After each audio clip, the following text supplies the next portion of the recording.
From deep within the frozen wilderness, between Georgia and Russia, comes a great legend. A legend that, if true, would be considered the greatest anthropological discovery of all time. Local villages of the area whispered about a prehistoric ape woman living in the forest, captured by hunters, imprisoned. They say she looked human, but at the same time, she did not. Plucked from her home, and brutally forced into a spike-lined ditch. The wild woman could not know that this moment would mark the beginning of a long life of indignity and suffering. The brazen hunters, enamored with their catch, christened the wild woman Zana. Believed to be part of a tribe, rumored as wild people, from deep in the Russian Mongolian ranges. Stories of the Almas date back centuries. Said to be a Siberian counterpart to the Sasquatch, this cryptid could be a remnant of the archaic Neanderthal. But most scientists do not recognize the creature's existence. With a height of 6 feet or more, and thick, muscular bodies covered entirely in reddish-brown hair, the Almas appears to be a smaller cousin of the yeti. With the same offensive smell, and facial features which are both human and simian. Regardless of who or what her people and ancestors were, Zana was likely a bright and intelligent young woman. She would have been horrified to be turned into such a spectacle, but the merchant who purchased her from the hunters could not see past the novelty of parading Zana for the world. After paying the hunters a hefty price for her, he brought Zana to his home in shackles. She would not be afforded the luxury of a comfortable or humane place to sleep. She was confined to a cage, where she dug a hole to serve as her bed.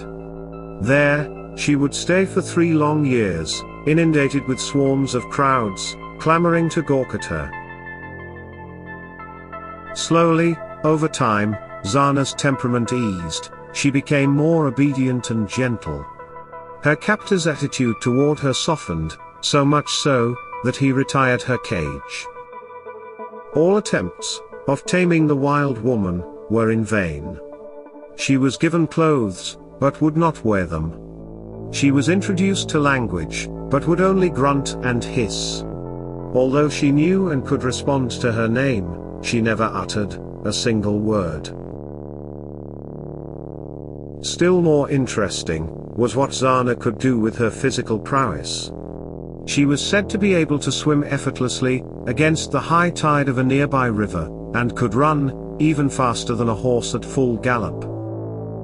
Such strength proved to be efficient labor.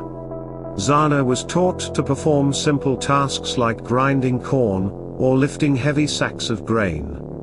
She was also provided with alcohol, likely as a reward for her productivity.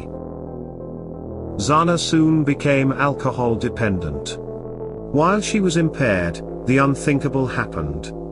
Men from a nearby village took advantage of her condition and assaulted her. This would lead to Zana actually becoming pregnant. After delivering her first newborn, Zana carried it to a river and waded into the ice-cold waters in an attempt to bathe it. The newborn, lacking the thick, protective fur of its mother, did not survive the washing. Zana fell pregnant yet again, and tragically, repeated the devastating ritual at the river, with her second child. After the second drowning, the local community gathered to discuss what could be done. It was eventually decided that if Zana had any more children, they were to be taken away immediately, to ensure their survival. Regretfully, Zana continued to drink and be abused. As a result, she would go on to have 4 more children, all swiftly removed from her care. Aside from 2 rare photographs of her daughter and her son, not much is known about Zana's children. They were said to have lived uneventful lives, and none were born with Zana's distinct body hair. They would go on to have children of their own. Some of Zana's descendants are said to be living to this day. In 1890, Zana died. She had been living in captivity, drunk and childless, for almost 20 years. The skull of her son was examined by Dr. Grover Krantz in the early 1990s. He pronounced it to be entirely modern, with no Neanderthal features present. If Krantz's verdict on the skull is correct, and the skull itself belongs to Zana's son, it would indicate that Zana may have been a member of an isolated hunter-gatherer tribe. One so culturally different from her captor's society, that she would ultimately seem non-human. Even though she was indeed a modern human.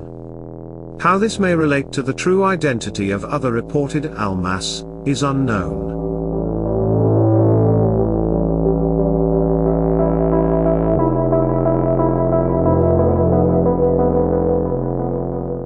If Zana was human, why was it that nothing about her description and behavior was ever like that of an ordinary human being?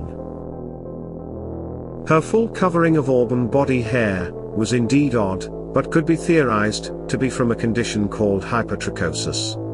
A condition in which a person is born with increased body hair on the face, back and limbs.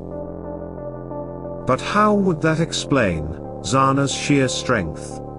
No human that we know of can outrun a stallion, or swim so effortlessly against the current of a raging river. How could she survive outside, during the freezing winters, without clothing, and sleeping in a hole in the ground?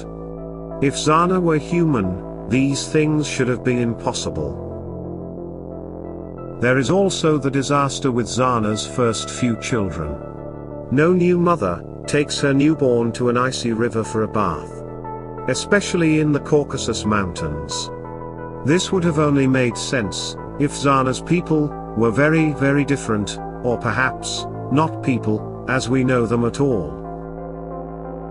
If Zana really was an Almas, then bathing her offspring in the river would have made sense. The newborn Almas would have been equipped with both fur and a different physiology, enabling them to survive a plunge in the frigid water. The answer, however, along with Zana, has been buried in the chronicles of history.